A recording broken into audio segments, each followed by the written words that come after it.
ચાલો આવી જાઓ.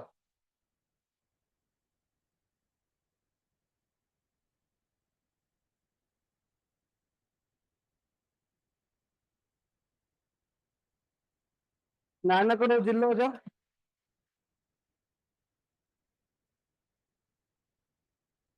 હવે ભણવાની ઈચ્છા છે તો લેક્ચર રાખીએ, બાકી બંધ કરીએ. હવે અહીંયા બધા ટોટલી અહીંયા સુધી પહોંચું ત્યાં સુધી તમારી ગુણગુણ ચાલશે. જો લેક્ચર લેવાની ઈચ્છા ના હોય તો જીએસ આખું આપણે સ્કીપ કરીએ. ચલો, જિલ્લાનું હું કહેતો તું? હવે તો 34 જ કેવું પડશે ને. જો જેને ભ્રમ હોય એ લોકોને કહી દઉં કે પેપર 15 દિવસ પહેલા જ નીકળે. બરાબર. કોઈ એવું કહેતું હોય કે જીપીએસસી વાળા શું કરે ને કોઈને પેપર કાઢવા આપે ને આના બાપાને આના કાકાને પેપર કાઢવા આપે છે ને એવા ઘણા બધા ભ્રમ હશે. બરાબર. તો જીપીએસસી માં તમે જ્યારે એક તમારું થીસીસ બનાવતા હશો અથવા રિપોર્ટ બનાવતા હશો ને ત્યારે રેન્ડમ સેમ્પલિંગ મેથડ આવતી. ખ્યાલ છે what is random sampling method? કે હું આ બધા આખું મોટું માસ છે એનામાંથી કોઈ એક જણાને ઉપાડું તો આ તમારા આખા માસનું એક સેમ્પલ થયું. તો ફલાણા ભાઈ પાસેથી 100 ક્વેશ્ચન મંગાયા, ઓલા ભાઈ પાસેથી 100 ક્વેશ્ચન મંગાયા, આની પાસેથી 100 મંગાયા.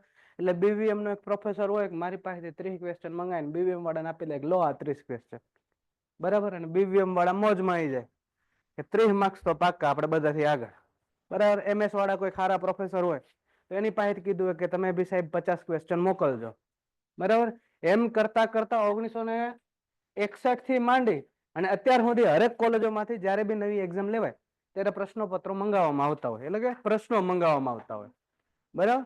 પછી થાય શું કે સોફ્ટવેરમાં એ બધા પ્રશ્નો નાખવામાં આવે. એ સોફ્ટવેર એની જાતે એ પ્રશ્ન ઉપાડે. એટલે ક્યારેક એવું બનતું હશે કે એક જ પ્રશ્ન 2 વખત આવે પેપરમાં.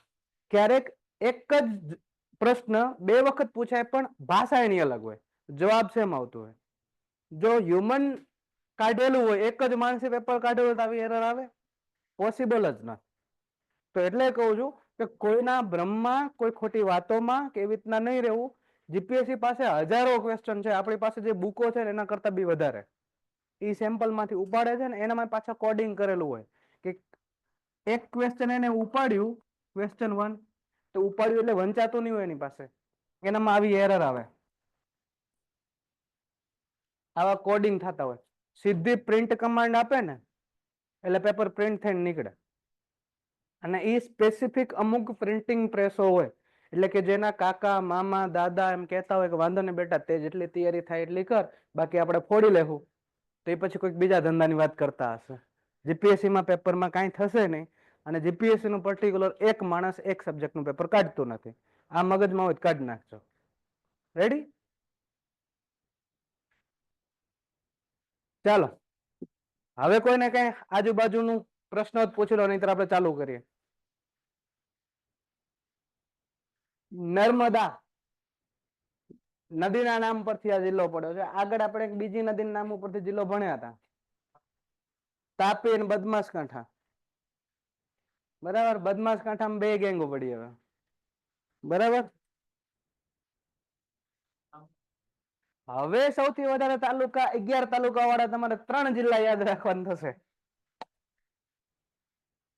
એ 10 વાળા છે, 11 વાળા 3 છે.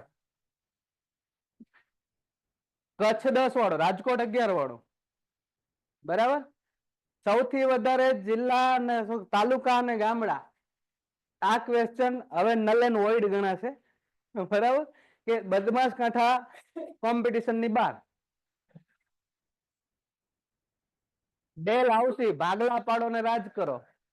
અત્યારે ડેલહાઉસી કોણ છે?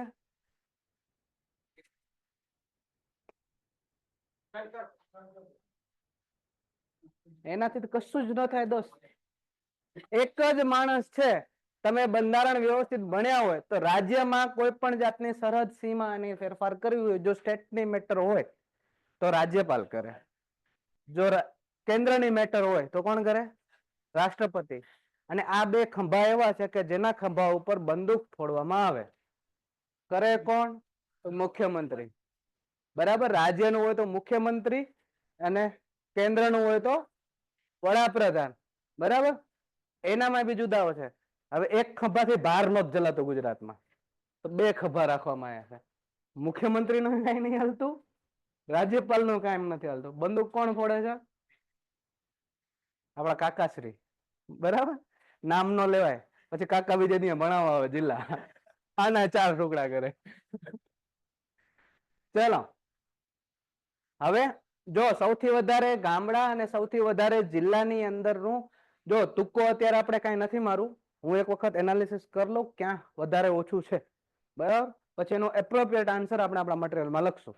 જો કોઈ પીએચડી કરી લીધી હોય તો કમેન્ટમાં કહી દેજો, ને તમારામાંથી કોઈને ખબર હોય તો કહી દો. નથી કરી ને? પીએચડી કરવી નહીં, એ મારા ભાગે રહેવા દેવી. ચાલો, નર્મદા. તો નર્મદા જિલ્લાને કયા કયા જિલ્લાની સરહદ અડે છે? જો, એક વડોદરું, બરાબર, બીજું છોટાઉદેપુર, બરાબર, ત્રીજું ભરૂચ, ચોથું સુરત, પાંચમું તાપી, અને વધારે ઈચ્છા થાય તો મહારાષ્ટ્ર. એટલે આ ત્રીજો સ્ટેટ આપણે જિલ્લો ભણીએ છીએ કે જે સ્ટેટ સાથે સરહદ ધરાવે છે. આગળના બે જિલ્લા કયા સાઉથના ભણ્યા આપણે? સાઉથ. સાઉથમાં કયા કયા બે ને અડધી હતી? વલસાડ, નવસારી, દાહોદ. ના ચોથું આવ્યું, સોરી ત્રીજું નહીં, ચોથું. બરાબર, યાદ રાખતા હોજો. હવે જો તમને અહીંથી દેખાય,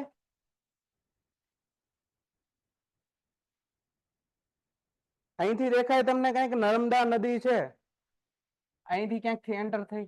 તો આ જે પ્લેસ છે એને કયું પ્લેસ કહેવાય? થાકી ગઈ હોય નદી, યાર બહુ લાંબી આવે, છેક અહીંયાથી આવે છે. ને નર્મદા નદી ઉપર બહુ બધા વિવાદ છે. આટલા દી તો ગુજરાત અને મધ્યપ્રદેશ ઝઘડતા હતા.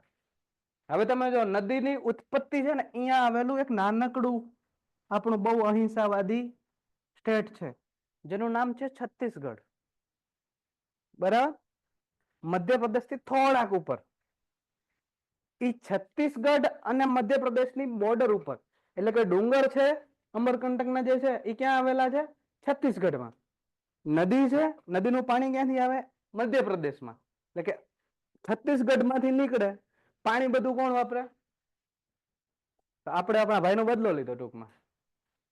બરાબર, તો કે છત્તીસગઢ માંથી નીકળતી નદી, ઓરિજિન ક્યાંથી છે? છત્તીસગઢ માંથી. નદી કોની ગણાય?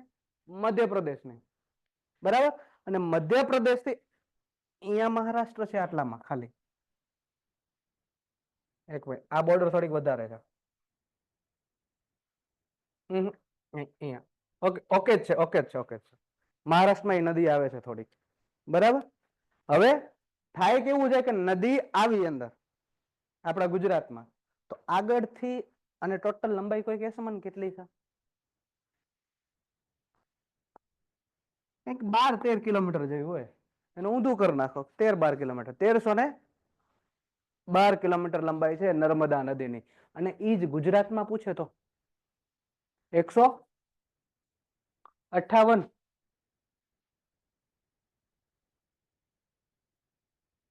યસ ઓર નો? એક ભાઈ 512 કે છે. આ 512 છે પાકિસ્તાન સાથેની સરહદ છે, ભારત અને કચ્છની. શું કે કચ્છની?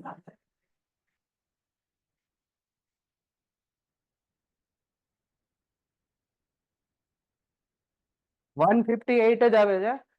અને 158 અને 458 નો આંકડો રિલેટ કરી શકવા જોઈએ તમે ખાલી. 458 નર્મદા નદીમાં ક્યાંય આંકડો આવતો હતો? યાદ કરો. એનએમસી ની કઈક લંબાઈ કચ્છમાં, ગુજરાતમાં યાદ આવતી હતી? વાહ દોસ્ત, જાગ્યો હો બાકી તું.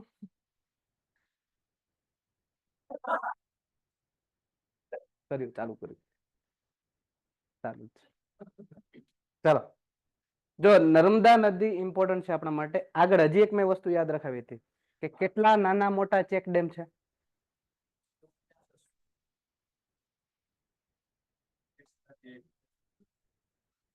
આવો કઈક આંકડો લગાવ્યો હતો. એના અંદર કઈક 50 એડ કરવા કીધું હતા. ચોખ્ખું સ્ટેટમેન્ટ છે, બરાબર.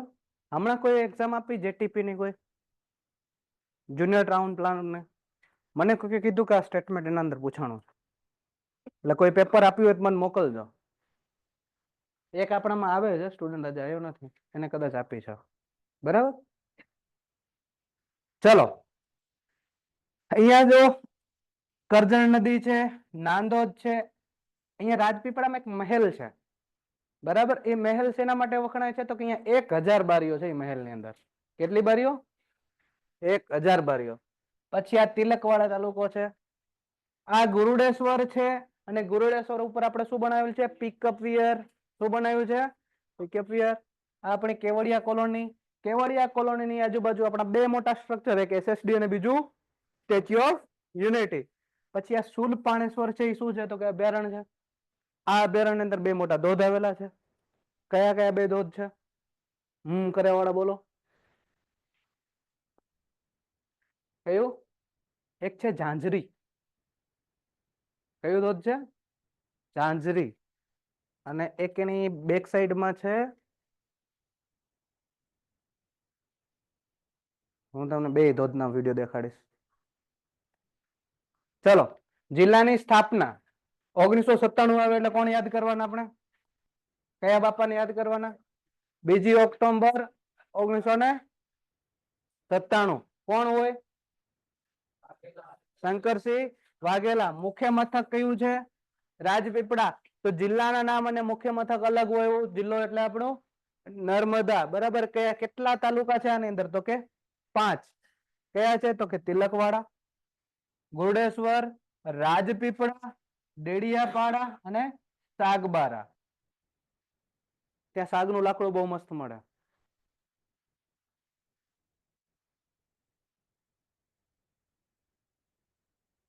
જાતિ પ્રમાણ છે એ કેટલું છે?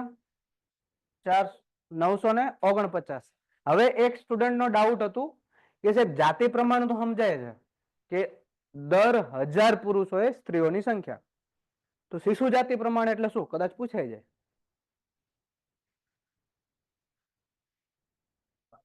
અહીંયા દાવ થશે કે દર 1000 બાળકોએ બાળકીઓની સંખ્યા નહીં, દર 1000 બાળકોએ દર 1000 જન્મતા જીવિત. બે વર્ડ યાદ રાખજો. દર 1000 જન્મતા જીવિત બાળકોએ બાળકીઓની સંખ્યાઓ, એને કહેવાય શિશુ જાતિ પ્રમાણ. એટલે કે દર 1000 જન્મતા એટલે કે જે બર્થ લે છે, હરેક બર્થ લેતું ચાઇલ્ડ જીવિત હોતું નથી, બરાબર. એટલે કે દર 1000 જન્મતા જીવિત બાળકોએ બાળકીઓની સંખ્યા, એટલે બંને જીવિત હોવા જોઈએ, બરાબર. એટલે કે 1000 નાના છોકરાઓ જન્મે છે જે જીવિત છે, એની સામે કેટલી છોકરીઓ એવી જન્મે છે કે જે જીવિત છે, એનું જે રેશિયો છે એને આપણે શું કહીએ છીએ? શિશુ જાતિ પ્રમાણ. ઓકે. વસ્તી ગીચતા તો કે 187 છે, સારી ગણાય. સાક્ષરતામાં અહીંયા છે ને સ્ત્રી સાક્ષરતામાં બહુ ઓછું છે, થોડુંક કેવડાવ એવું છે, પણ હજી આના કરતા હાલત ખરાબ છે આપણી, બરાબર. જિલ્લાની રચના, નર્મદા જિલ્લાની રચના ભરૂચ જિલ્લામાંથી કયા કયા લીધા આપણે તો કે નાંદોદ લીધું એટલે કે રાજપીપળા લીધું, ડેડિયાપાડા લીધું, સાગબારા લીધું. વડોદરામાંથી કયું લીધું? તિલકવાડા. આમ કરી અને 1997 આ જિલ્લાની રચના કરવામાં આવી. તો કયા કયા બે જિલ્લામાંથી થયું તમારે યાદ? તો વડોદરા અને ભરૂચ. બે મુખ્ય નદીઓ અહીંથી નીકળે છે, એક નર્મદા અને બીજી કરજણ, બરાબર. પ્રાદેશિક ઓળખમાં જોવા જઈએ તો આને કહેવાય મિની કાશ્મીર, અને હકીકતમાં મિની કાશ્મીર જેવું છે. ખાલી બરફ નથી, તમારે ફ્રીજમાંથી લઈને જવી પડે, બાકી બધું ઓકે છે. સેમ હરેક બ્રાન્ડ બધું, બરાબર. અહીંયા એક રાજપીપળાની ટેકરીઓ આવેલી છે, કઈ ટેકરીઓ આવેલી છે? તો આભપરા શિખર છે આપણે કયા જિલ્લામાં ભણ્યા હતા? ખાલી એટલું કહેવા મને. એક આભપરા શિખર આપણે ભણ્યા હતા. આ રાજપીપળા ને ટેકરીઓ રાજપીપળામાં આવે યાદ આવી જાય, નર્મદામાં આવે યાદ આવી જાય. તો એક આભપરા અને વેણુ આવા બે ડુંગરીઓ ભણ્યા હતા ટેકરા.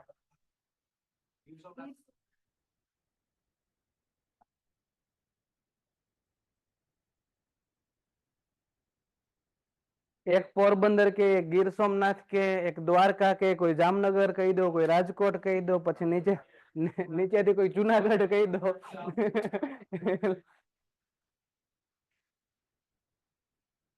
પોરબંદર માં ભણ્યા હતા આવું કે? હા નહીં, દેવભૂમિ દ્વારકામાં ભણ્યા હતા. હા જો વેણુ અને આભપરા બંને આપણે દેવભૂમિ દ્વારકામાં ભણ્યા હતા, જે બરડા ડુંગરવાળી જો પટ્ટો છે એના અંદર આવતું. બરાબર. હવે એક મિત્ર છે કે જેને હાઈએસ્ટ ટેકરી ભાણવડવાળી કહે છે, બરાબર, અને પોરબંદર લખે છે, એ મિત્ર તદ્દન ખોટું છે, દાવ ના થઈ જાય, ધ્યાન રાખજો. શું નામ છે? પિયુષભાઈ. બરાબર. ચલો પાછા અહીંયા આવી જાઓ. આ નર્મદા નદીને કયા કયા નામે ઓળખાય? તો કે એક તો રેવા, આ બધાને ખબર હશે. પછી સોમધ્રુવા, ચીરકુંવરજી. કેવા કુંવરજી? ચીરકુંવરજી. માઇકલ કન્યા અને શિવસુતા. શિવસુતા. 5 નામ તમારે યાદ રાખવાના છે. રેવા, સોમધ્રુવા, ચીરકુંવરજી, માઇકલ કન્યા અને શિવસુતા નામે માત્ર નદી ઓળખાય છે. જિલ્લો ના કહી દેતા પછી. તો ડેડિયાપાડા તાલુકામાં આ જે નર્મદા નદીના મુખ પર એક ઘાટ આવેલો છે, જેને કહેવાય કયો ઘાટ? મોખડી ઘાટ. બરાબર. અને ત્યાં એક મંદિર આવેલું છે, શૂલપાણેશ્વર મંદિર. બરાબર. પણ યાદ શું રાખવાનું છે? મોખડી ઘાટ. બરાબર. અને એક પાંજરી નામનો ધોધ. પાંજરી આવે કે ઝાંઝરી આવે? ત્યાં શું લખ્યું છે એમાં? પાંજરી. હજી ઝાંઝરી આવશે. બરાબર. આ બહુ ઇમ્પોર્ટન્ટ છે. ODF free. ચૌધરી. ખુલ્લામાં શૌચ મુક્ત જાહેર થનાર પ્રથમ જિલ્લો ક્યાં થઈ શકે?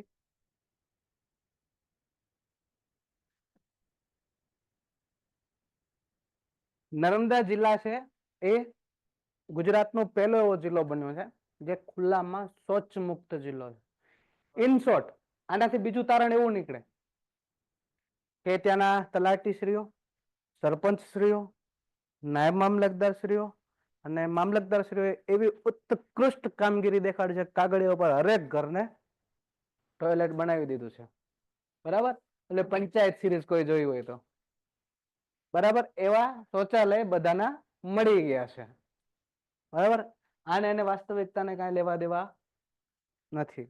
બરાબર. અભયારણ્ય. કયું અભયારણ્ય આવેલું છે? તો કે શૂલપાણેશ્વર. આ અભયારણ્યને ડુમખલ અભયારણ્ય પણ કહેવાય. આપણે લગભગ આ બીજું રીંછ અભયારણ્ય ભણીએ છીએ કે ત્રીજું? ત્રીજું ભણીએ છીએ. બનાસકાંઠામાં 2 રીંછ ભણ્યા, બાલારામ અને જેસોર. આ ત્રીજું આવ્યું ડુમખલ રીંછ અભયારણ્ય. બરાબર. ક્યારે જાહેર થયું? 1982 માં. અને ક્યાં આવેલું છે? ડેડિયાપાડામાં. ક્યાં આવેલું છે? ડેડિયાપાડામાં. સિંચાઈ યોજના. કઈ સિંચાઈ યોજના છે? તો બધાને ખબર છે, સરદાર સરોવર ડેમ. અને આ નદીની કુલ લંબાઈ હમણાં જ આપણે ભણ્યા 13 અને 12. આવું જ યાદ રાખવાનું. 13 અને 12 ટોટલ લંબાઈ. ગુજરાતમાં કેટલી? 158. તો ગુજરાતની અંદર સૌથી વધારે લંબાઈ ધરાવતી નદી કઈ?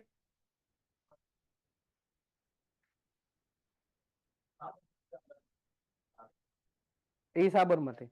ગુજરાતની અને ગુજરાતની અંદર સૌથી વધારે લંબાઈ ધરાવતી નદી? ભાદર. કઈ નદી આવશે? ભાદર.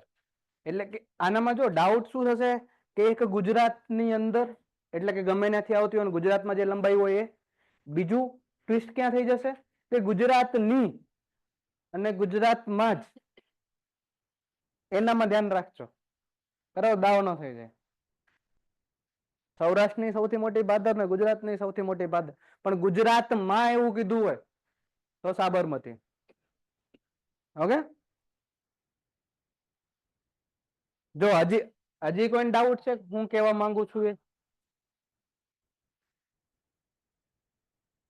જો હું રાજા રવિ વર્મા ને ટક્કર મારો એવું પેન્ટર છું, એટલે ધ્યાન રાખજો. તમારી ઇમેજિનેશન પાવર છે ને થોડોક વધારે પડતું જોશે.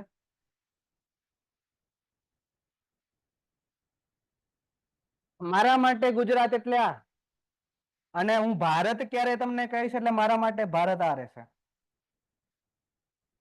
કેમ કે આટલું ખબર હોય કે આવું કંઈક આકાર છે એટલે સમજાઈ જાય. આપણે ચિત્ર સ્પર્ધામાં નથી, બરાબર. હવે તમે જો કે નર્મદા નદી છે ને અહીંથી આવે અને આમ જાય, બરાબર. સાબરમતી નદી છે ને અહીંથી કંઈક આવે અને આમ જાય, રેડી. ભાદર નદી છે ને અહીંથી કંઈક આમ આવે અને આમ જાય, બરાબર. તો હવે આજે છે ને એ રાજસ્થાન માંથી નીકળી, એટલે ગુજરાત માંથી ઓરિજિન થતું નથી. આજે છે ક્યાંથી નીકળી હતી? આપણે છત્તીસગઢ વાળું, અમરકંટક ની પહાડીઓમાંથી, બરાબર. તો આ બે નદીઓ ગુજરાતની નથી થઈ, ગુજરાતની અંદર આવી છે, ઘુસેડવામાં આવી છે કે આવો, બરાબર. પણ આ તો આપણી પોતાની છે, બરાબર. એટલે કે ગુજરાતની સૌથી મોટી નદી કઈ અથવા સૌથી લાંબી નદી કઈ? તો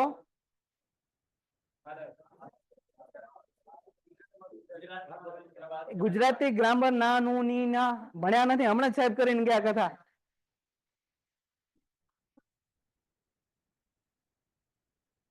એ ભાઈ નું તમને બેકગ્રાઉન્ડ ખબર નથી, બાકી તમે પ્લીઝ ન કરી શકે.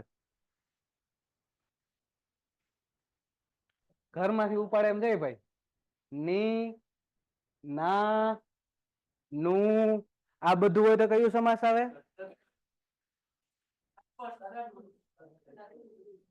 જો બધું શાંતિથી શિદ્દત થી ભણજો, પછી ગોખાવડાની જવાબદારી મારી, બરાબર. આવું હોય ને તો આ ની જયારે ગુજરાત ની વાપરેલું હોય ને ત્યારે જવાબ દેવાનું ભાદર. પણ ગુજરાતમાં કીધું હોય ને, ગુજરાતમાં, ત્યારે સાબરમતી. હવે કોઈને કઈ ડાઉટ છે? ઓકે,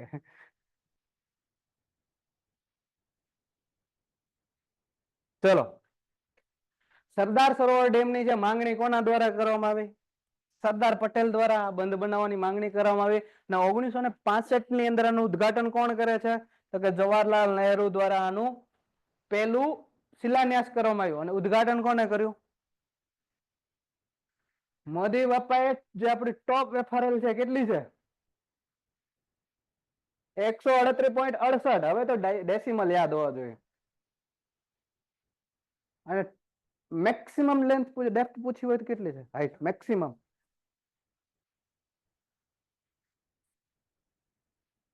દાવ થઈ ગયું તમારું. એફઆરએલ ફ્રી બોર્ડ એડ કરો ને અંદર. 140 પોઈન્ટ સમથિંગ મેં યાદ રખાયું હતું.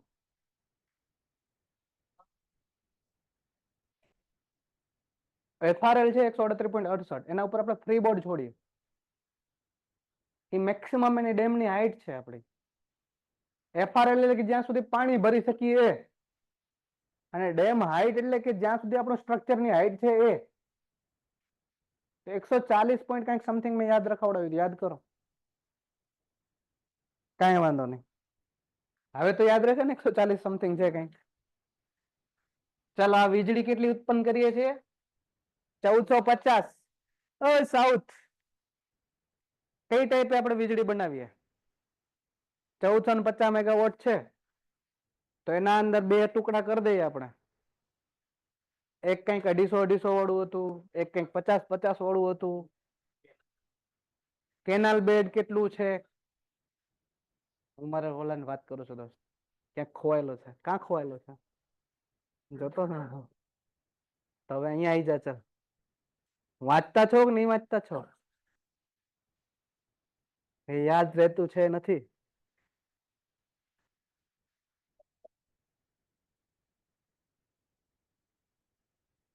બાજુમાં યલો, સોરી બ્લુ. કેટલું અને કઈ રીતનું?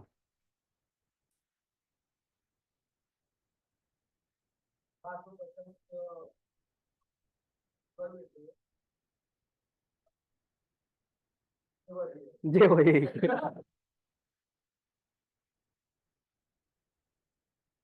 હા તું હા સાઉથ માંથી કોઈની ઈચ્છા પ્રતિનિધિત્વ કોઈ કરવા માંગે છે સાઉથ નું? મહિલા મોરચા માંથી કોઈ આગળ વધશે? કસ્તુરબા બનવા માંગે છે કોઈ?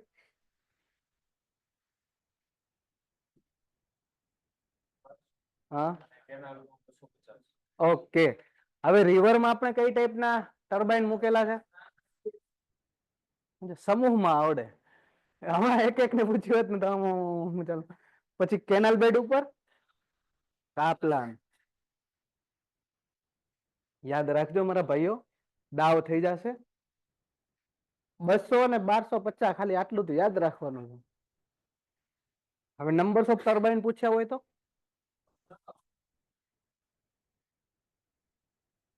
જો 50 વાળા કેટલા હશે? 4. તો પછી કઈક દાવ થઈ ગયો. 1200 ને 250 થવું જોઈએ.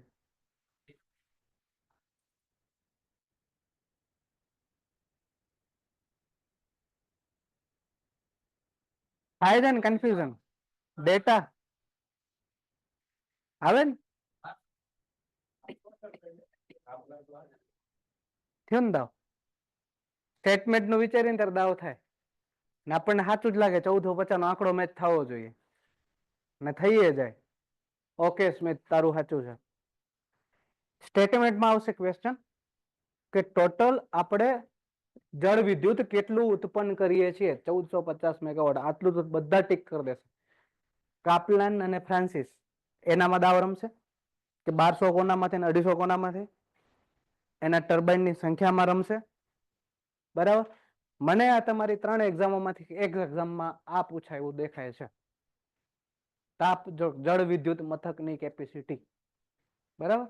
અને ગુજરાતી શબ્દો આવે તો હેરાન થવું નહીં. હાઇડ્રો પાવર જનરેશન જ પૂછે છે. બરાબર. અણુ વિદ્યુત મથક, જળ વિદ્યુત મથક, તાપ વિદ્યુત મથક, આવા હેવી હેવી શબ્દો આવે તો ડિપ્લોમા વાળા તો સહન કરી જશે, પણ ડિગ્રી વાળાને ખબર નહીં. કેમ કે એ લોકોએ બેરિંગ કેપેસિટી ને માટીની ચોખ્ખી ચરણ સીમા ધારણ ક્ષમતા તરીકે યાદ રાખેલું હોય. બરાબર. તો આ બહુ નાનો શબ્દ છે એના માટે. ચલો આગળ વધીએ. 3 રાજ્યોને લાભ મળશે. આ કથા તો આપણે બહુ વખત કરેલી છે. ગુજરાત, રાજસ્થાન અને મધ્યપ્રદેશ. પાછા આવી જાવ અહીંયા મિત્રો. એક કરજણ ડેમ આવેલું છે. કઈ નદી પર બાંધવામાં આવેલું છે? તો કરજણ નદી પર બાંધવામાં આવેલું છે. બરાબર. રાજપીપળા ખાતે જેમ આગળ આપણે વાત કરીએ એમ 1000 વાળી વાળો મહેલ આવેલો છે. અને રાજપીપળા છે એની પોતાની પ્રાકૃતિક જે સુંદરતાના કારણે કયા ઉદ્યોગનું કેન્દ્ર બન્યું છે? એટલે જ ટિકટોકર આ બાજુ વધારે ઉતર્યા છે. બરાબર. ડેડિયાપાડા. તો કે ડેડિયાપાડા ખાતે મોખડી ઘાટ તરીકે ઓળખાતો શૂલપાણેશ્વર નું ધોધ આવેલું છે.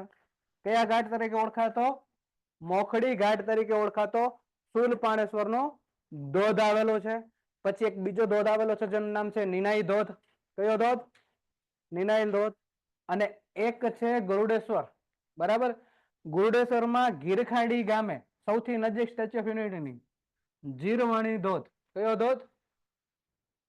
ઝરવાણી કયો જીરવાણી કયો બંને એક જ છે. ઝરવાણી ધોધ. આની પાછળ જ ટ્વિન ધોધ કહેવાય. એક સુરવાણી ફોલ અને એક જીરવાણી ફોલ. સુરવાણી ફોલ છે એ અપસ્ટ્રીમમાં છે. ડેમનું પાણી ફૂલ ભરાય પછી ધોધ ચાલુ થાય.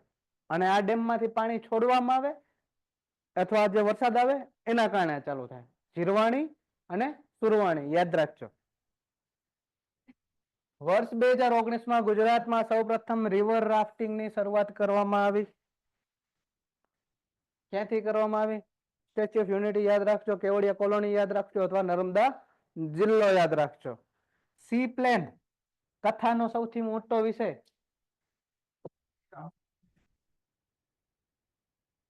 કેમ આજે બસ લેટ થઈ ગયા?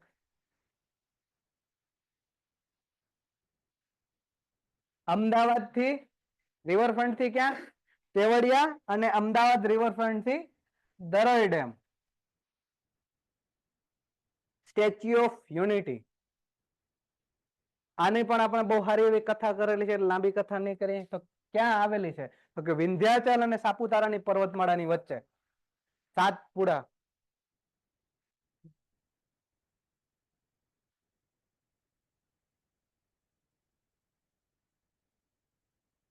સાપુતારા આવી જાય ને,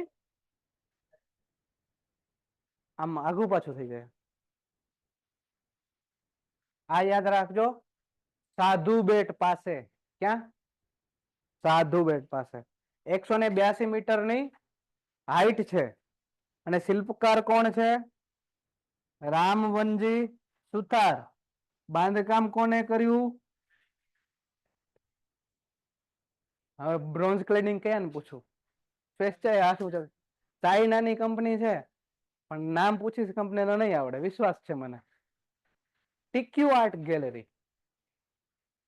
આ વસ્તુઓ નહીં ભૂલાવી જોઈએ યાર. ચલો, સાંસ્કૃતિક માહિતી. સાંસ્કૃતિક માહિતી. વાવ, તળાવ અને સરોવર. તો કે એક તો સરદાર સરોવર, સરદાર સરોવર. એવા ને એવું વલ્લભ સરોવર આપણે ક્યાંક યાદ રાખ્યું છે? યાદ કરો.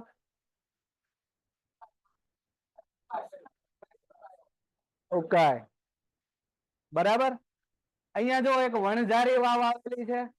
કઈ વાવ આવેલી છે? વણઝારી વાવ. પેલેસમાં જો તો પદ્મ વિલાસ પેલેસ આવેલો છે. કેવો વિલાસ પેલેસ? પદ્મ વિલાસ પેલેસ. ક્યાં આવેલું છે? રાજપીપળા. બીજું એક રાજવંત પેલેસ આવેલું છે. બીજું એક રાજવંત પેલેસ આવેલું છે. એ પણ ક્યાં આવેલું છે? રાજપીપળા. આ બહુ મસ્ત મેળો છે, દેવ મોગરાનો મેળો. કેવો મેળો? દક્ષિણ ગુજરાતનો આદિવાસીઓનો સૌથી મોટો મેળો કહેવાય. બરાબર. અને સાગબારા તાલુકામાં દેવ મોગરા ગામે ધોળેટીના દિવસે આ મેળો ભરાય છે. કયા દિવસે? ધૂળેટીના દિવસે. અને આજે નર્મદા જિલ્લાના ભીલ અને રાઠવા જે છે, અને બીજા કયા? તળવી. આ ટકો યાદ રાખજો. હરેક જાતિનું અલગ આગવું મહત્વ છે. બરાબર. રાઠવા અને તળવી આદિવાસીઓ છે, એ નૃત્ય કરે. એને કેવો નૃત્ય કહેવાય? માંડવા નૃત્ય. કયું નૃત્ય? માંડવા નૃત્ય. કઢાર નૃત્ય કોનો? શ્રીફળ. રૂમાલ નૃત્ય કોનો? રૂમાલ. ઠાકોર. પછી મણિયારો. પછી બીજું કયું આવ્યું આપણે? હુડો. ભરવાડ. ઓકે, આવું યાદ રાખતા રહેજો. કલ્ચર જયારે ભણશું ને, કલ્ચર જે આપણે 20 કલાકનું ભણવાનું છે ને, જિલ્લાને કારણે તમારું 10 કલાકમાં કલ્ચર પૂરું થશે. કેમ કે 80% વસ્તુઓ તમને આવડતી હશે. અત્યારે તમને એવું લાગશે કે તમે બહુ આ માથાકૂટ કરો છો. 3 સબ્જેક્ટ તમે 80% પતાવીને બેઠા છો. હવે તમારું બહુ ઓછું કન્ટેન્ટ બાકી છે GS માં. જે તમને હિસ્ટ્રી ને બધાથી કંટાળો આવતો, જિલ્લો બધું ગોખી મારે, અમુક અમુક બહુ મસ્ત કરીને આવે છે. છોકરાઓ આવે છે, જોઉં છું અને યાદ હોય છે. જો એટલું કરેલું હતું તો હિસ્ટ્રી, જીઓગ્રાફી અને સાયન્સ અને સોરી કલ્ચર, આ 3 સબ્જેક્ટ તમારું 80% પૂરા છે. બાકી મારે ખાલી રિફર્નિશ કરવાના છે તમને. એટલા માટે અત્યારે મહેનત ચાલુ છે. સંગ્રહાલયો. કયા સંગ્રહાલયો અહીંયા આવેલા છે? આદિવાસી લોકકલા મ્યુઝિયમ. આદિવાસી લોકકલા મ્યુઝિયમ. યુનિવર્સિટી હીરા. બિરસા મુંડા આદિવાસી યુનિવર્સિટી ક્યારે સ્થપાઈ? 2017. અને આના કુલપતિ, કુલપતિ કોણ છે? તો કે મધુકર પાડવી. ચલો, હવે લગભગ હુડક આવશે.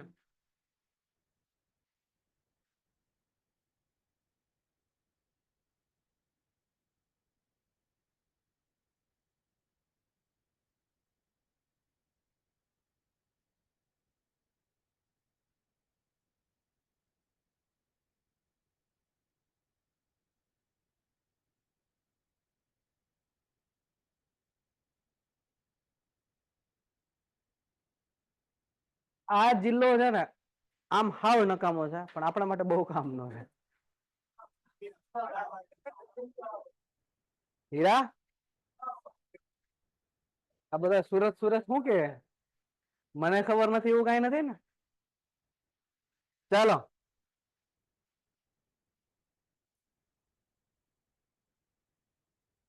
કોની સાથે શરત ધરાવે? એક બાજુ ભરૂચ, બીજું નર્મદા, તાપી અને નવહારી. કયું છે? નવહારી. એક અહીંયા આવેલું છે ભૂતિયા બંદર, ડુમસ. બરાબર. હજીરા એટલે પેટ્રોકેમિકલ નું બધું થાય. અહીંયા કે આખા સૌરાષ્ટ્રના બેરોજગારો જાય ને ઈરા ઘસે. બરાબર. Diamond city. Magdalla.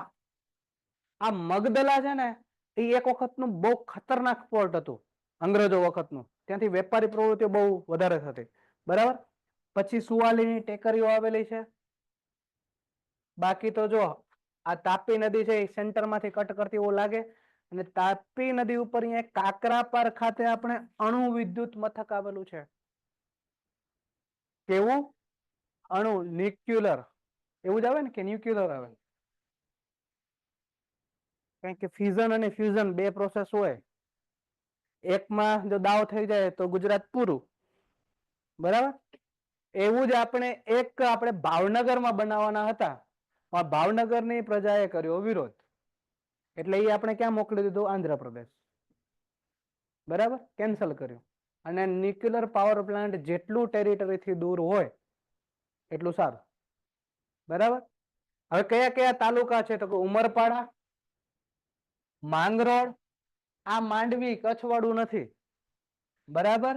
Olpad Surat city પોતે, કામરેજ, પલાસણા, બારડોલી, આ મહુવા ભાવનગર વાળું નથી.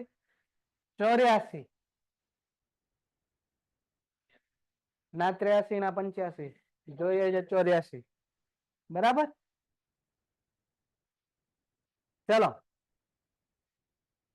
1 મે 1960 ની રોજ જિલ્લાની સ્થાપના થઈ. મુખ્ય મથક સુરત નક્કી કરવામાં આવ્યું. ટોટલ 10 તાલુકા છે.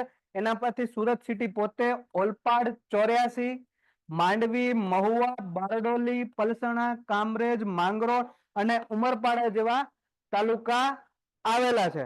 બરાબર. જાતિ પ્રમાણે તમે જુઓ બહુ ઓછું છે. શિશુ જાતિ પ્રમાણ કરતા વધારે છે. બરાબર. આના બહુ બધા ક્વેશ્ચન તમારે યાદ રાખવાના છે. વસ્તી ગીતતા જો 1337 શહેરી વસ્તી ગીતતા ધરાવતું સૌથી વધારે શહેરી વિસ્તાર. તમારા મટીરિયલમાં છે કાંઈ નોટ કરવાની જરૂર નથી. ટોટલી વસ્તુ આગળની સ્લાઇડમાં આવશે. ઇતિહાસ. આને શું કહેવાય છે? Diamond city. કેવી સિટી? ડાયમંડ સિટી ઓર સિલ્ક સિટી. બરાબર. અને સુરતનું પ્રાચીન નામ શું હતું? તો કે સૂર્યપુર. શું નામ હતું? સૂર્યપુર. પછી ઓલા ભાઈ આયા જો યુએન સાંગ સુરત ના બોલી શક્યા તો હું બોલ્યા? ચોર્યતા. હું બોલ્યા? ચોર્યતા. બરાબર. આ સિવાય કોણ કોણ આવ્યું ને એને શું વિકસાયું? તો કે મુઘલ, પોર્ટુગીઝો અને અંગ્રેજો માટે આ વેપાર કરવાનું સૌથી મોટું બંદર એમને વિકસાયું. કેમ કે સેન્ટરમાં પડે છે. અને ત્યાં આપણું જે ખંભાતનો અખાત છે એના અંદર કરંટ છે એ ઓછું આવે છે. કરંટ મીન્સ કે આ નહીં 64 કેવી નહીં, મોજા લોડિંગ અનલોડિંગ ઈઝી પડે છે ત્યાંથી.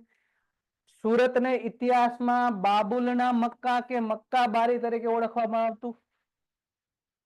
બારી ગાઝા આગળ આપણે જોયું હતું. પછી ભરૂચને બીજું શું કહેતા હતા? હજવાડું. મેં તમને યાદ રખાવડાવ્યું. મક્કાનો દ્વાર કહેતા. એવી જ રીતે સુરતમાંથી પણ હજ જવા માટેની શીપો નીકળતી. એટલા માટે આને શું કહેવાય? બાબુલના મક્કા અથવા મક્કાની બારી. બરાબર. અંગ્રેજોએ શરૂઆત અહીંથી જ કરવી. કાંઈ પણ શરૂઆત કરવી હોય તો ગુજરાતથી જ કરવી પડે. બરાબર. તો કે ઈસવીસન 1613 થોમસ રો. કોણ આવે છે? Thomas Roe. ટોમસ લખો, થોમસ લખો. નામ થોમસ છે. બરાબર. આપણી બધી બુકોમાં ટોમસ ટોમસ લખેલું હશે પણ આપણે બોલવાનું છે થોમસ. Thomas bro. બરાબર.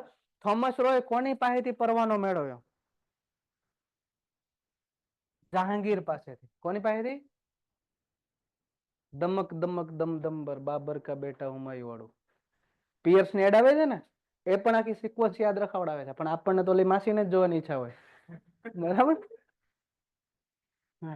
એક પિયર્સ ની હમણાં આવશે, શિયાળો જામશે ને એટલે ઓલી બોલે દમક દમક દમ દમબર, પેલા આવે બાબર, બાબર કા બેટા હુમાયુ.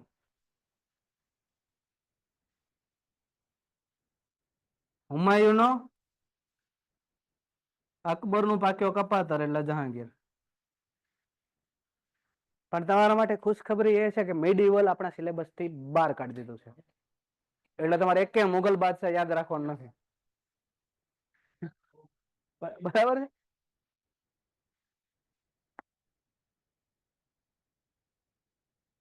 હવે હિન્દુ રાષ્ટ્રની માંગ અહીંયા જ ન કરી લેતા હો. ચાલો આવી જાઓ. પણ હરેક જગ્યાએ લોજિક છે, તમે જોજો. હરેક અમુક વસ્તુ બધી એડમાં હિસ્ટ્રી હોય એવું જરૂરી નથી, પણ ઘણી બધી જગ્યાએ એવું તમને જાણવા મળશે કે ઈ હિસ્ટ્રી સાથે લિંક થતું હોય. 1613 માં પરવાનો મેળવ્યો, બરાબર. રજા મળી, હા તમે વેપાર કરો, બરાબર. ભોળા ભાળા થઈને આયા હતા, બહુ રાજ કરીને ગયા આપણા ઉપર, બરાબર. 1613 માં એની પ્રથમ કોઠીની સ્થાપના કરી. ત્યાર પછી એને પોતે મેન ફ્રેન્ચાઇઝી આઉટલેટ બનાવ્યું, અને પછી ફ્રેન્ચાઇઝી સ્થાપવાની ચાલુ કરી. તો ક્યાં ક્યાં બીજી કોઠીઓ શાખાઓ ખોલી? તો કે 1615 થી 1618 ના સમયગાળા દરમિયાન ખંભાત, ભરૂચ, વડોદરા અને અમદાવાદમાં અંગ્રેજોએ છે એ પોતાની શાખાઓ ખોલી. કોઠી એટલે હું? વેપાર કરવાનું મુખ્ય મથક, બરાબર. આ બધી શાખાઓ ક્યાં સ્થાપી એમને? ખંભાત, ભરૂચ અને વડોદરા. આ ગુજરાતની વાત કરીએ છીએ. શિવાજી મહારાજના સમયમાં આ સુરત શહેર છે એ કયા નામે ઓળખાતું? તો કે નાણાવટ. કયા નામે ઓળખાતું? નાણાવટ. શિવાજીએ 2 વાર આ લૂંટ્યું, મેં તમને આગળ બી કીધું હતું, બરાબર. શિવાજીએ 2 વાર લૂંટ્યું, એક વાર 1664 માં અને એક વાર 1600 એંગ્લો મરાઠા યુદ્ધ. આ 2 સાલમાં જ છે, તમે જોજો. હવે જ્યાં પણ એંગ્લો વર્ડ આવે ને, તમે બંધારણમાં એંગ્લો ઇન્ડિયન ની જોગવાઈ ભણ્યા હશો. જે લોકોએ બંધારણ નથી ભણ્યા કોઈ વાંધો નહીં, આપણે ભણશું. પોર્ટુગીઝ નહીં, એંગ્લો ઇન્ડિયન આપણે એ જોગવાઈ આપણે કાઢી નાખ્યું છે.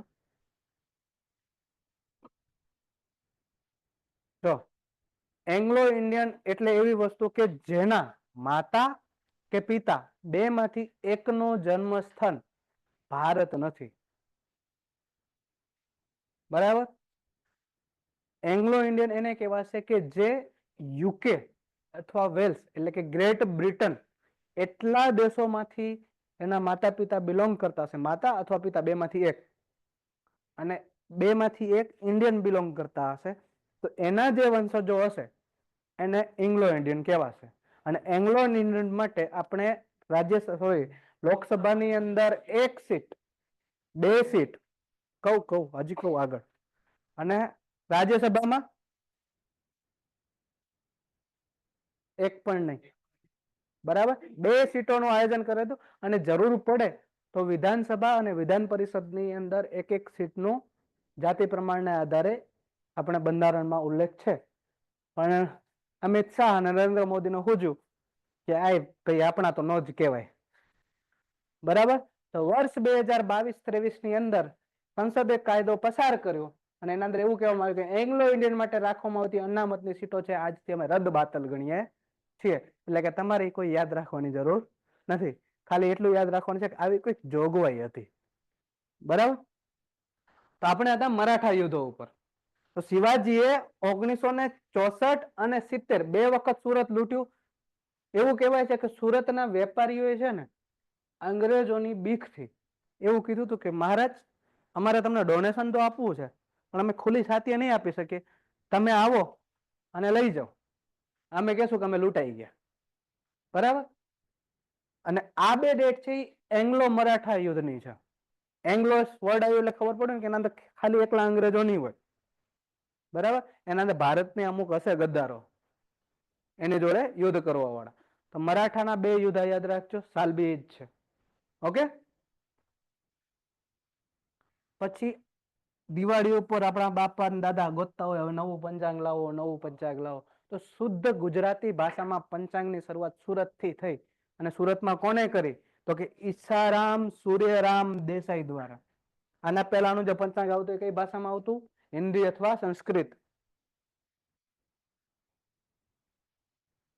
પછી આપણે અમદાવાદ ભણ્યા ત્યારે બે અધિવેશનો ભણ્યા હતા કોંગ્રેસના, બરાબર. એવી રીતે સુરતમાં પણ બે અધિવેશનો થયેલા છે. જો કયા કયા બે અધિવેશનો થયા છે? તો કે 1907 માં સૌ પ્રથમ વખત સુરતમાં ઇન્ડિયન નેશનલ કોંગ્રેસનું 23મું અધિવેશન ભરાયું. એની અધ્યક્ષતા કોને કરી? તો કે રાસ બિહારી ઘોષ. કોને કરી? રાસ બિહારી ઘોષ.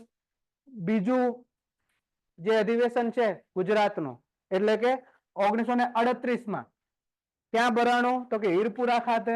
કયા નંબરનું હતું? 51મું અધિવેશન. અને આની અંદર જે છે અધ્યક્ષ કોણ બન્યા? સુભાષચંદ્ર બોઝ. ગાંધીજીએ ઉભા રાખેલા એમના પ્રતિનિધિને હરાવીને આ અધ્યક્ષ બન્યા હતા. અને ગાંધીજી સાથે મતભેદ થતા આ ભાઈએ અધ્યક્ષ પદ છોડી અને પછી પોતાની એક અલગથી ફોજ બનાવવાનું નક્કી કર્યું. એનું નામ પછી શું પાડ્યું? આઝાદ હિન્દ ફોજ. શું નામ પડ્યું? લિંક કરતા રહેજો. સુભાષચંદ્ર બોઝ, ઓલે ટોપી વાળા, છોટી હાઈટ વાળા, પણ ભલભરાને હરાવી દેવા વાળા. જો 15 દિવસ ઓલો સાઈન ન કરે ને કે ભારતને આઝાદી આપીએ છે તો એમને જીતી લે એમ હતો.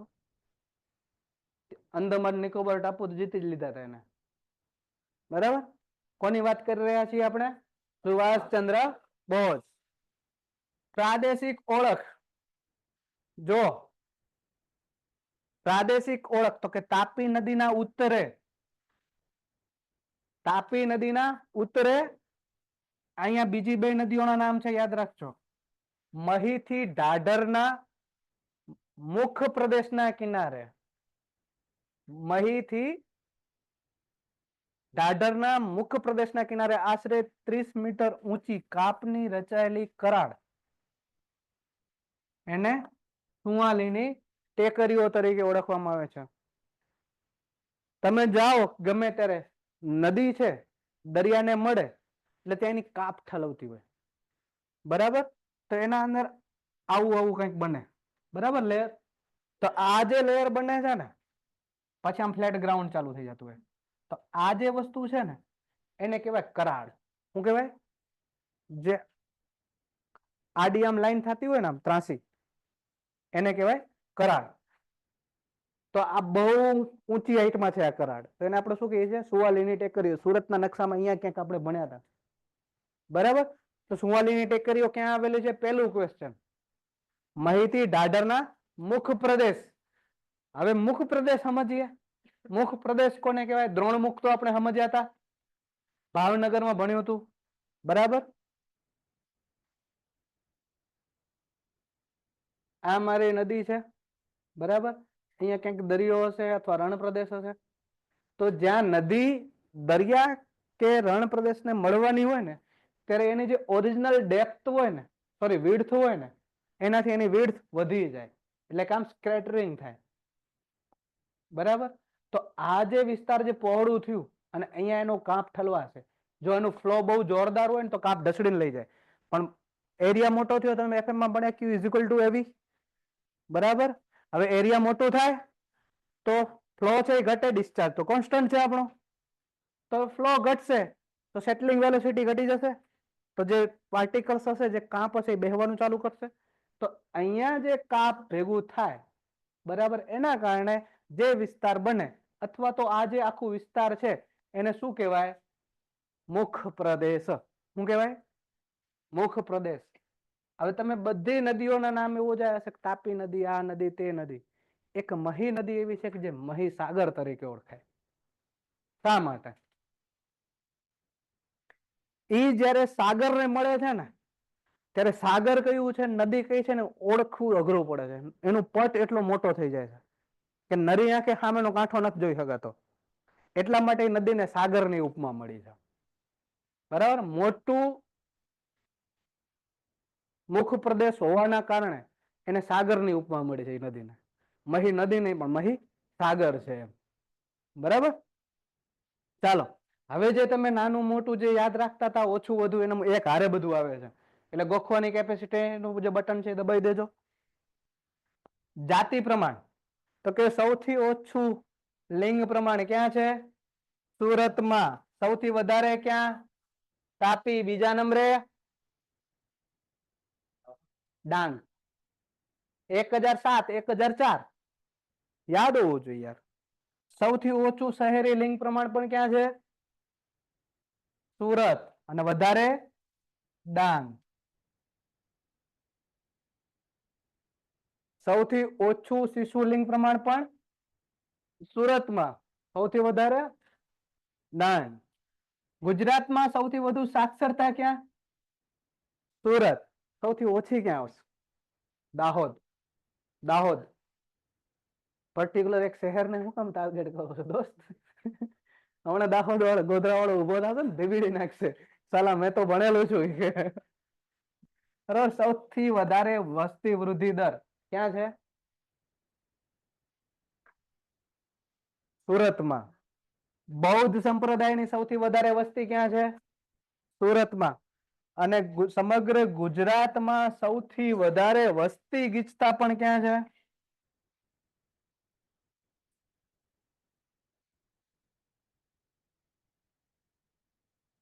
સૌથી વધારે જુવાર અને શેરડીનું ઉત્પાદન કયા જિલ્લામાં થાય?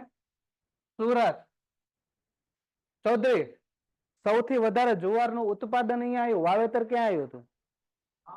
ભાવનગર. યાદ રાખજો.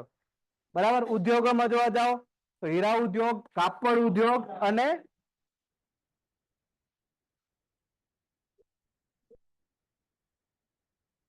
જરી ઉદ્યોગ.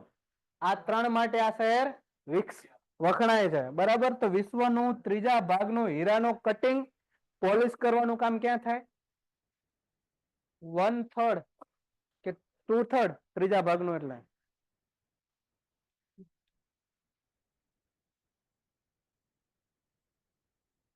એક મિનિટ. હાવ સાદું સિમ્પલ ક્વેશ્ચન. બસ મારો પ્રિય મિત્ર, ત્રીજા ભાગનું એટલે 1/3 કે 2/3?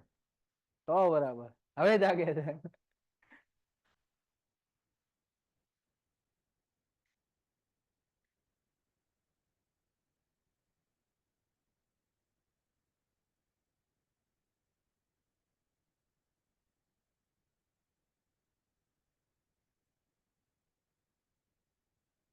ચાલો. સુરતના જરી કામને વર્ષ 2010-11 માં જીઆઈ ટેગ આપવામાં આવ્યો.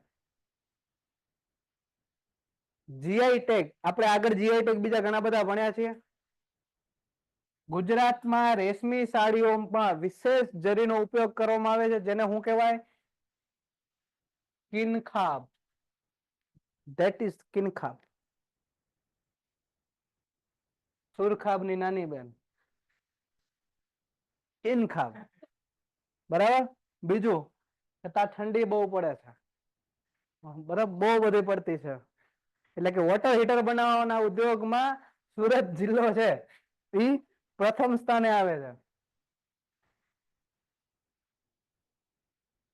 દૂધ ડેરી. એક તો 84 ડેરી. કઈ ડેરી? નહીં 83 નહીં 85, માત્ર 84. પછી સુમુલ. આ બે ડેરી આવેલી છે. આ સિવાય બંદરો જોવો તો કે હજીરા બંદર, મગદલા બંદર અને ડુમસ. સિંચાઈ યોજનાની અંદર કાકરાપાર યોજના આવેલી છે. કઈ નદી પર?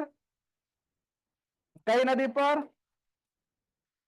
અહીંયા તમારે યાદ રાખવાનું તાઉકા. તારા જેવા ભૂત થાય બધા ત્યાં ભેગા. ડુમસ ની એટલી જ નાની એવી સ્ટોરી. તાઉકા.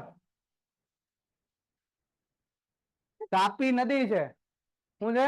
તાપી નદી છે એના ઉપર બે ડેમ છે, ઉકાઈ અને કાકરાપાર. અને કાકરાપાર આપણું અણુ વિદ્યુત મથક છે. ઓકે, તો ખાલી તાઉકા યાદ રાખો તો એ તાપી નદીની ફિલ્મ પૂરી થઈ જાય. એટલે કાકાનું તાઉકા. હરિયાણી ભાષામાં વયા જવાનું થોડીક વાર. જો આ એક કંઈક નવું ડેમ છે. મધર ઇન્ડિયા ડેમ કઈ નદી પર આવેલું છે? અંબિકા નદી પર આવેલું છે અને એનો તાલુકો પૂછે તો કયો તાલુકો છે? મહુવા. પછી Kakrapar atomic power station Mandvi તાલુકામાં આવેલું છે. આ તમારું કાકરાપાર એટોમિક પાવર સ્ટેશન છે. અને તાજેતરમાં અહીંયા સંપૂર્ણ સ્વદેશી કેટલા મેગાવોટ છે? 700 મેગાવોટ નો કેપ 3 રિએક્ટર કાર્યરત થયું.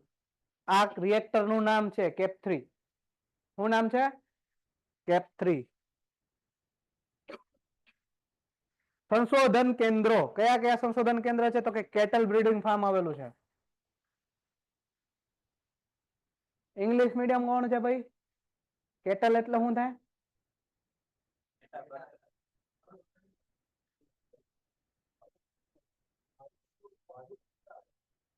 દુધાળા પશુ. શું થાય? દુધાળા પશુઓ કેટલ એટલે. અને સ્ટ્રે કેટલ એટલે? સ્ટ્રે કેટલ એટલે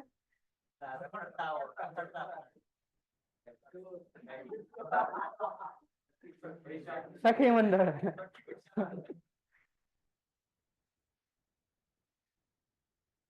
જો જુવારમાં ઓછું વાવેતર કરીને વધારે ઉત્પાદન શા માટે લે છે? કેમ કે જુવાર સંશોધન કેન્દ્ર આવેલું છે. બરાબર. ઘઉં સંશોધન કેન્દ્ર ક્યાં આવેલું છે? તો કે બારડોલીમાં. અને સ્ટેમ સેલ રિસર્ચ ઇન્સ્ટિટ્યૂટ આવેલું છે. સ્ટેમ સેલ રિસર્ચ ઇન્સ્ટિટ્યૂટ આવેલું છે. ક્યાં આવેલું છે? સુરતમાં. અને કપાસ સંશોધન કેન્દ્ર પણ આવેલું છે. એટલે ટોટલ તમારે કેટલ, જુવાર, ઘઉં, સ્ટેમ સેલ અને કપાસ આ 5 વસ્તુઓના સંશોધન કેન્દ્રો ક્યાં આવેલા છે? સુરતમાં. વિકાસ ગાથા સુરતની. 1826 પ્રથમ ગુજરાતી શાળાની શરૂઆત થઈ. બરાબર. ક્યાં? સુરતમાં. આપણે લગભગ આ ચોથા જિલ્લામાં ભણીએ છીએ પ્રથમ ગુજરાતી શાળા, પ્રથમ ગુજરાતી શાળા. પછી જે પ્રથમ યાદ રાખવાની છે ને આપણે ફાઇનલ વાળી કહીશ કે આ સૌ પ્રથમ એમ. સુરતની સૌ પ્રથમ કઈ છે? 1826 સ્ટાર્ટ કરવામાં આવી. 1834 પ્રથમ અંગ્રેજી માધ્યમની શાળા શરૂ કરવામાં આવી. અને 1850 લિટરરી સ્ટોરી સોસાયટીની સ્થાપના કરવામાં આવી. આ યાદ રાખજો. સુરત એટલે કવિઓની નગરી ગણાતી એક સમય. હવે કલાકારોની નગરી છે. એક એન્ડ્રુસ ભાઈ હતા, એક એન્ડ્રુસ. બરાબર. આપણે સૌ પ્રથમ 1800 સમથિંગ કેટલા 64 1874 વિલિયમ ફોર્ટ ખાતે કોલકાતામાં પહેલી આપણી કોર્ટ સ્થાપી. રેડી ને? 74 જો મારી ભૂલ ના થતી હોય તો 1874. કેમ કે રોલેટ એક્ટ 1873 આવ્યું ને એના અંદર કહેવામાં આવ્યું કે એક કોર્ટ નાખો તમે. બરાબર. કલકત્તામાં વિલિયમ ફોર્ટમાં આપણે કોર્ટ સ્થાપી. એના વકીલ હતા, વકીલ હું ન્યાયાધીશ હતા એન્ડ્રુસ. એમને કીધું સુરત માટે હું કઈક સારું કરીશ તો એને લાઇબ્રેરી નાખી. બરાબર. 1850 નિવૃત્ત ન્યાયાધીશના નામ નહીં એટલે કે એન્ડ્રુસ લાઇબ્રેરી ક્યાં આવેલી છે? સુરતમાં. પછી એક બીજા અધિકારી હતા હોપ. એને આ એક બ્રિજ બનાવવાનું કામ કર્યું હતું. તો એક પુલ હજી પણ કહેવાય છે હોપ બ્રિજ. બરાબર. અંગ્રેજ અધિકારી હોપ દ્વારા ઈસવીસન 1870 હોપ બ્રિજ નું નિર્માણ કરાયું હતું, જે ગુજરાતનો સૌથી જૂનો પુલ છે. ગુજરાતનો સૌથી જૂનો પુલ. એક ઋષિ દધીચી બ્રિજ આપણે ભણેલા છીએ. એ ગુજરાતનો કેવો બ્રિજ છે?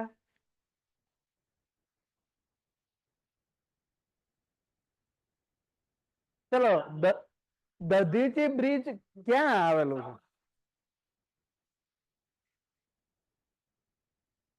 અમદાવાદનું સૌ પ્રથમ સાબરમતી નદીને ક્રોસ કરતો જૂનું અને નવું અમદાવાદને જોડતો સૌ પ્રથમ બ્રિજ. એલિસ બ્રિજ સૌથી જૂનો. આ પહોળો અમદાવાદનો. તું એલિસમાં સાચું છે ને, સ્વામી વિવેકાનંદ બ્રિજ કહેવાય. બરાબર. જે સ્વામી વિવેકાનંદ બ્રિજ છે એ બાજુમાં પણ બનાવ્યું છે, એલિસ બ્રિજ ની બાજુમાં. પણ એલિસ બ્રિજ એના કરતા વધારે મજબૂત છે આજની તારીખમાં. બરાબર. એટલે બ્રિજ ના નામ તો બહુ યાદ રાખવાના, કેમ કે ગમે ત્યારે બ્રિજમાં પૂછાઈ જાય. ચલો, સુરત સિટી, બરાબર, ડાયમંડ સિટી અને સિલ્ક સિટી તરીકે આપણે યાદ રાખી હતી. ભારતનો ટોક્યો, બરાબર. ત્યાંની ભાષા ના સમજાય ને આ લોકોની ન સમજાય, એટલા માટે ભારતનો ટોક્યો. બરાબર. ભારતનો ટોક્યોની ઉપમા મળેલી છે એશિયાની સૌ પ્રથમ રિવોલ્વિંગ રેસ્ટોરન્ટ, જેનું નામ છે ટેક્સો પ્લાઝા. અમદાવાદમાં છે, એનું નામ શું છે? પતંગ. બરાબર. અમદાવાદમાં એક હોટેલ છે જે રિવોલ્યુશન વાળી છે, પતંગ હોટલ. અહીંયા યાદ રાખો, હવે લગભગ હરેક શહેરમાં છે. એશિયાની સૌ પ્રથમ રિવોલ્વિંગ રેસ્ટોરન્ટ ટેક્સો પ્લાઝા ક્યાં આવેલી છે? સુરતમાં આવેલી છે. સુરત મહાનગરપાલિકા દ્વારા દ્વિઅંકી, અહીંયા આવી જાઓ, પ્રતિવર્ષ ત્રિઅંકી નાટ્ય સ્પર્ધાનો આયોજન કરવામાં આવે છે. પછી જો તમારા મટીરિયલમાં લખેલું હશે એક અંકી, દ્વિઅંકી લખેલું છે. જો એક જ વખત નાટક કરીને વયા જાય તેને કહેવાય એક અંકી. એક બ્રેક લે તો દ્વિઅંકી, અને બે બ્રેક લે તો ત્રિઅંકી. એટલે કે એક ભાગવાળી નાટક હોય તેને એક અંકી કહેવાય, બે ભાગવાળી નાટક હોય તેને દ્વિઅંકી કહેવાય, અને 3 ભાગવાળી નાટક હોય તેને ત્રિઅંકી કહેવાય. તો સુરત મહાનગરપાલિકા છે એ હર વર્ષે ત્રિઅંકી નાટકનો આયોજન કરે છે.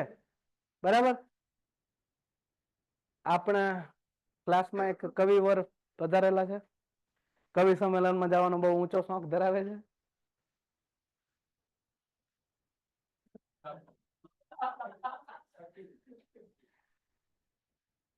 કઈક ખૂટી જાય તો બીજી વસ્તુની વાટ જોવે, બાકી હું આમંત્રણ મળ્યું હોય હું ખાઈને જ જઈશ. કા તમારા હર એક રિપોર્ટ આવે છે મારી જોડે. હમણાં નાસ્તાનો પ્રોગ્રામ તમારું ફેલ ગયું ને.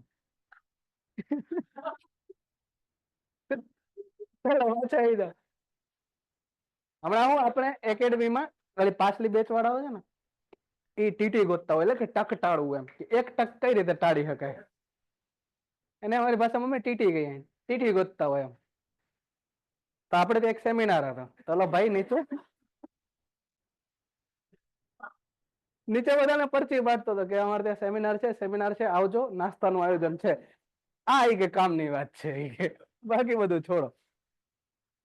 તો આપણી ગેંગે છે ને નીચે એડ્રેસ ન વાંચ્યું કે સેકન્ડ ફ્લોર છે, આવકાર આર્કેડ છે, અને ઇસ્કોન ગાંધીની ઉપર છે. બસ કે આપણું કામ થઈ ગયું કે અહીંયા સેમિનાર છે. પછી મેં એક ભાઈને કીધું જરાક જોતો કયો ફ્લોર છે. પછી ઓલો ભાઈ મને ઇન્વાઇટ કરે, ભાવ કે આવું છે. મેં કીધું એડ્રેસ જો, આપણી જ એકેડમીનું છે. તોય કે અમારું ટીટી પતી ગયું, બીજું ગોતવું પડશે. હે ચૌધરી, ચાલો પાછા આવી જાવ અહીંયા. ઓનલાઈનમાં હજી સુધી કઈ વાંધો? ચલો 84 તાલુકો, પાછા 84 તાલુકો. મુખ્ય મથક શું છે? અહીંયા દાવ થશે. 84 નામનું કોઈ ગામ નથી, આ ડેરી ઉપરથી વિસ્તારનું નામ પાડ્યું છે. બરાબર. 84 તાલુકો. મુખ્ય મથક ક્યાં છે? સુરતમાં જ છે. બરાબર. ડુમ્મસ દરિયા કિનારે, ડુમ્મસનો દરિયા કિનારાનો પ્રદેશ આવેલો છે આની અંદર. અહીંયા પાછા આવી જાવજો. LNG મેં તમને કીધું તું, કોઈને ફૂલ ફોર્મ આવડ્યું નહોતું તો કે લિક્વિફાઈડ નેચરલ ગેસ નો ટર્મિનલ. LNG CNG આપણે ભણ્યા હતા. પછી બીજું હું ભણ્યા હતા પોરબંદરમાં, એક આપણે ભણ્યા હતા LPG. બરાબર. આ ત્રીજું આવ્યું LNG લિક્વિફાઈડ નેચરલ ગેસ નું ટર્મિનલ ક્યાં છે? 84 તાલુકાના હજીરા બંદરે. ક્યાં છે? હજીરા બંદરે. પછી એક ક્રિભકો કરીને છે કારખાનો. ક્રિભકો શેનો? ખાતરનો. શેનો કારખાનો છે? રાસાયણિક ખાતરનો. એશિયાનું સૌથી મોટામાં મોટું રાસાયણિક ખાતરનું કારખાનું અહીંયા આવેલું છે. એ પણ ક્યાં છે? 84 માં.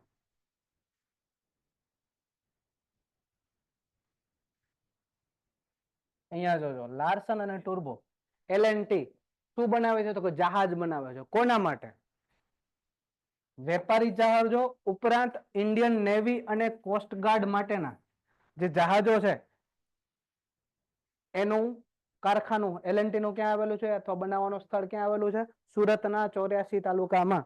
ક્યાં આવેલું છે? સુરતના 84 તાલુકામાં. પછી છે કામરેજ. કામરેજમાં તમારે કેટલું યાદ રાખવાનું છે કે ગાય પગલા નામનું સ્થળ છે. કયું સ્થળ? ગાય પગલા નામનું સ્થળ છે જ્યાં નારદજી અને બ્રહ્માજી એ બંનેની મૂર્તિઓ આવેલી છે. બરાબર. પછી ઓલપાડમાં બી તમારે ખાલી એક જ વસ્તુ યાદ રાખવાની છે કે હજરત પીર મખબૂદ શહીદ નું, જો આ યાદ રાખજો, આ 52 ગંજ છે. 52 ગંજ ની દરગાહ આવેલી છે. મખબૂદ શહીદ 52 ગજ. આપણે 52 ધ્વજ ભણ્યા હતા. શિરોત્રા કે સરોત્રા જે કહેવાય. બરાબર. અને આ 52 ગંજ છે. માંડવી તો કે કાકરાપાર ગામે તાપી નદી પર આ બંધ બાંધવામાં આવ્યું છે અને જ્યાં ગુજરાતનું અણુ આધારિત અણુ મથક પણ આવેલું છે. બારડોલી. બારડોલીમાં એક જ વસ્તુ તમારા કામની છે કે સહકારી ધોરણે. સહકારી એ કોણ સમજાવશે મને? ચલો.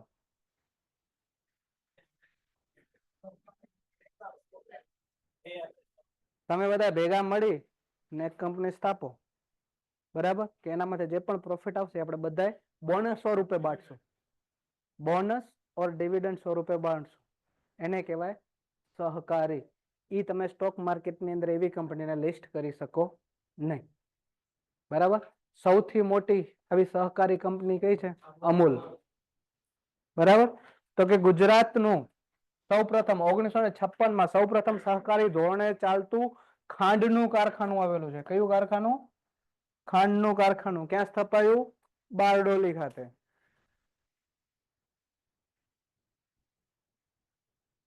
બારડોલીનું એક ગામ છે મોતા ગામ. કેવું ગામ છે? મોતા ગામ. ત્યાં કયું વન આવેલું છે? એકતા વન. કયું વન આવેલું છે? એકતા વન. બરાબર. મહુવા. મહુવા તો મહુવા પેલા કયા નામે ઓળખાતો? તો કે મધુપુરીના નામે ઓળખાતો. કયા નામે ઓળખાતું? મધુપુરીના નામે ઓળખાતું. પછી એક શુક્લેશ્વર મહાદેવનું મંદિર આવેલું છે અને અહીંયા શ્રાવણ મહિનાના છેલ્લા સોમવારે એટલે કે ચોથા અથવા પાંચમા સોમવારે મોક્ષ માર્ગીનો મેળો ભરાય છે. કેવો મેળો ભરાય છે? મોક્ષ માર્ગીનો મેળો ભરાય છે. સુરતનો કિલ્લો. સાંસ્કૃતિક માહિતીમાં તો કે સુરતના ચોક બજાર વિસ્તારમાં તાપી નદીના કિનારે હોપના પુલ પાસે, જો કેટલી બધી માહિતી એક લાઈનમાં આવી ગઈ. ચોક વિસ્તારે તાપી નદીના કાંઠે હોપના પુલના પાસે આ સુરતનો કિલ્લો આવેલું છે અને આ કિલ્લાનું નિર્માણ કોને કરાવ્યું છે? તો કે એક તુર્ક સૈનિક છે, ખુદાવંત ખાન. કોણ? ખુદાવંત ખાન દ્વારા આ બનાવવામાં આવ્યું છે. પછી જો એક ગોપી તળાવ આવેલું છે. આ ગોપી છે એ તમને ગોપી બનાવી દેશે, એટલું ધ્યાન રાખજો. સુરતના ગોપી પૂર્વ વિસ્તારમાં આવેલ ગોપી તળાવનું બાંધકામ 1550 માં મલેક ગોપી દ્વારા કરવામાં આવ્યું. 1510 સોરી. હવે આ મલેક ગોપી છે ને કામનો માણસ છે, સ્ત્રી નથી, પુરુષ છે. બરાબર. હવે મલેક ગોપી નામ સાંભળીને એવું ના સમજતા કે મોમેડિયન હશે. આ છે બ્રાહ્મણ. અને બહુ ખતરનાક ક્વેશ્ચન પૂછાય છે કે નીચેના પૈકી કયા બ્રાહ્મણ સાથે અથવા કયા બ્રાહ્મણ અગ્રણી સાથે અકબરના સારા સંબંધો હતા? મલેક ગોપી, અને બધામાં મલેક મલેક મલેક જ હશે, ગોપી થી જ ડિસ્ટ્રિક્ટ અલગ થશે. એટલે કે મલેક ગોપી જે છે, જેને ગોપી તળાવનું નિર્માણ કરાયું છે સુરતમાં, એના ડાયરેક્ટ છેડા ક્યાં અડતા? તો કે અકબરના દરબારમાં. આટલું યાદ રાખવાનું છે તમારે, બરાબર. અને આ તળાવની ખાસિયત શું છે ખબર છે? 16 બાજુ ને 16 ખૂણા.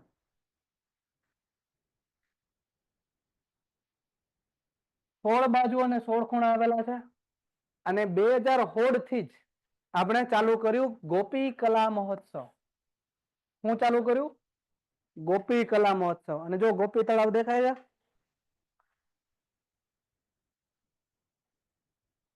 યાદ રાખજો ગોપી તળાવ ક્યાં આવેલું છે? સુરત. પછી ગવિયર તળાવ આવેલું છે સુરતમાં. પછી અહીંયા દેવઘાટ.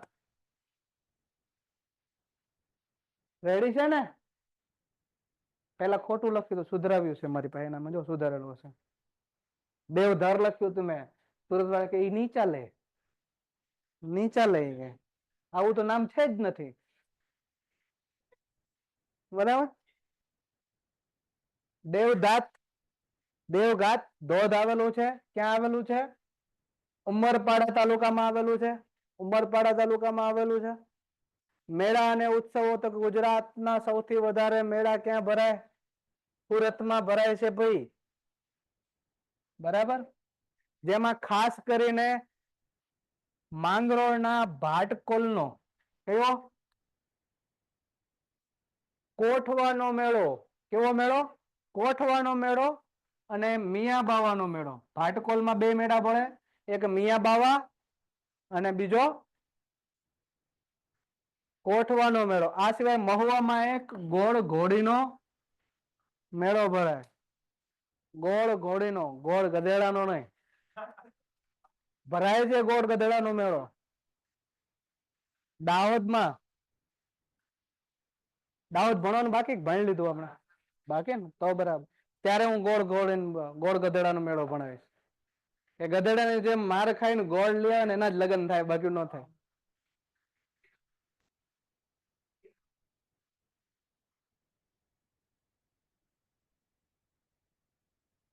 ગોળીગઢ જીપીએસસી આ લખે છે, આપણે નીચે લખી નાખીએ, બરાબર. ગોળી ગઢ ત્યાં હું લખ્યું છે?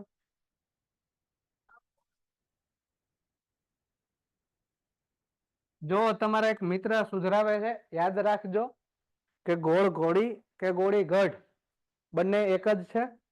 પણ જીપીએસસી પૂછશે તો ગોળ ઘોડી જ પૂછશે, કેમ કે એક વખત ચડી ગયું એટલે તમારું જે સેમ્પલમાં પેપર નીકળ્યું, ખાલી એક કરંટના ક્વેશ્ચન નવા નાખવામાં આવે છે, બરાબર. બાકી બધું આ જૂના જે સંગ્રહ છે એમની પાસે, એનામાંથી જ પ્રશ્નો નીકળશે, બરાબર. લોક નૃત્ય તો કે સુરત અને તાપી જિલ્લાના આદિવાસીઓ કયો નૃત્ય કરે છે? તો કે હાલી નૃત્ય કરે છે. એના અંદર પ્રાયોરિટી તમારે દેવાની કે હાલી નૃત્ય કયા જિલ્લાના આદિવાસીઓનું નૃત્ય છે? તો પહેલું આવે તો તાપી. તાપી ઓપ્શનમાં ના હોય તો જ સુરત. તાપી ઓપ્શનમાં ના હોય તો જ સુરત ટીક કરવાનું. શું? હાલી નૃત્ય. સંગ્રહાલય, સરદાર સંગ્રહાલય, જેને વિન્ચેસ્ટર પણ મ્યુઝિયમ કહેવાય, એની સ્થાપના ક્યારે કરી? 1890 અહીંયા સરદાર પટેલ જે છે એના બાળપણથી માંડીને તેમના અવસાન સુધીના તમામ જીવન પ્રદર્શન કરતી તસવીરો મૂકવામાં આવી છે, બરાબર. તેવું ગાંધીજીનું આપણે ભણ્યા હતા લ્યા. ક્યાં? રાજકોટ, ગાંધી સ્મારક મ્યુઝિયમ. યાદ કરો. હજી તો અરવલ્લીમાં મોડાસામાં ભણવાના છે ગાંધીજીની સમાધિ. આટલામાં કેમ ગાંધીમાં કન્ફ્યુઝ થાવ છો? સંગ્રહાલય તો કે ચીનુલાલ ગાંધી વિદ્યા ભવન આવેલું છે. ચુન્નીલાલ. જૈન આનંદ પુસ્તકાલય આવેલું છે. અને લેડી કિકાબાઈ પ્રેમચંદ લાઇબ્રેરી આવેલી છે. આ તમારા માટે બહુ ઇમ્પોર્ટન્ટ છે. લેડી કિકાબાઈ પ્રેમચંદ લાઇબ્રેરી આવેલી છે. આના સિવાય આ એન્ડ્રુઝ લાઇબ્રેરી યાદ કરો. એન્ડ્રુઝ નામનો નિવૃત્ત ન્યાયાધીશ, એની યાદમાં આપણે આ લાઇબ્રેરી બનાવી હતી. આ બધી સુરતમાં જ આવેલી છે. બીજી છે નર્મદા લાઇબ્રેરી, તમારામાં નર્મદ હશે, બરાબર, એ નર્મદ જ છે, નર્મદા નથી. આ બેન થોડાક ભાવનામાં બેહકી ગયા છે. અને એ કવિ નર્મદની પાછળ એની યાદમાં બનાવેલી લાઇબ્રેરી.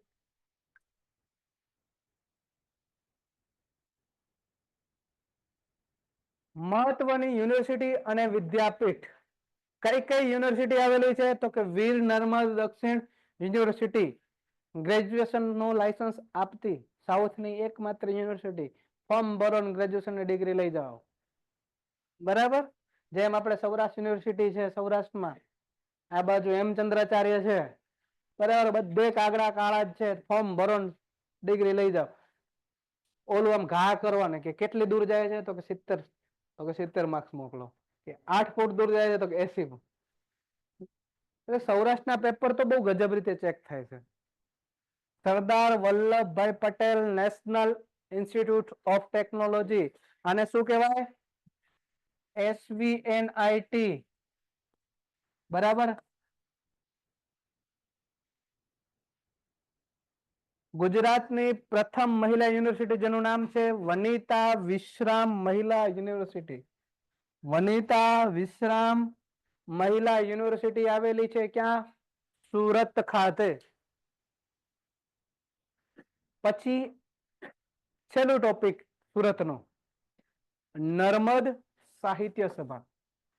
આ શું કામ બધું સાહિત્ય વાળું લીધું છે તમને ખ્યાલ છે? અમદાવાદમાં તમારે પાસે કથા કરાવડાવે, ગુજરાતી ગ્રામર છે, બરાબર, પણ ગુજરાતી ગ્રામરમાં જો કદાચ પૂછ્યું અને સાહિત્ય પૂછી લીધું તો આપણા કોથળામાંથી બિલાડું નીકળ્યું થાય. પણ જો થોડું થોડું ભણેલા હોય ને, કે નર્મદ સાહિત્ય સભા આવી, આગળ સાર્થ ગોંડલ આવશે એટલે સાર્થ વિશ્વકોશ ભણ્યા હતા આપણે, બરાબર. પછી અમદાવાદમાં ગુજરાત વિદ્યાસભા ની બધું ભણ્યા, પરબ ભણ્યા, બરાબર, વર્તમાન ભણ્યા. તો એવું દાવ ન થઈ જાય એટલા માટે છે આ. તો કે નર્મદ સાહિત્ય સભા, આની સ્થાપના 1923માં. ક્યારે? 1923માં. એનું નામ શું રાખ્યું હતું? ગુજરાત સાહિત્ય મંડળ તરીકે કરવામાં આવી. પહેલું નામ શું હતું નર્મદ સાહિત્ય સભાનું? ગુજરાત સાહિત્ય મંડળ, બરાબર. 1939માં નું નામ બદલાવીને શું કર્યું? નર્મદ સાહિત્ય સભા તરીકે ઓળખાવાનું ચાલુ કર્યું. અને આ છે 1940 થી દર 5 વર્ષે એક સુવર્ણ ચંદ્રક આપે છે. અને જેના પ્રથમ વિજેતા કોણ છે? તો કે જ્યોતિન્દ્ર દવે. કોણ છે? જ્યોતિન્દ્ર દવે. તમારું હોમવર્ક છે કે આ છેલ્લું આ એવોર્ડ કોને મળેલું હતું?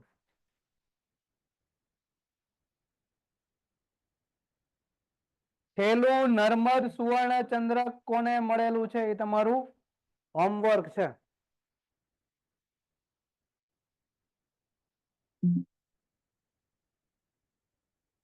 કેટલા વાગ્યા છે? 10:24. 15 મિનિટનો બ્રેક, વળી પાછા 2 જિલ્લા ભણીને પછી છોડશું.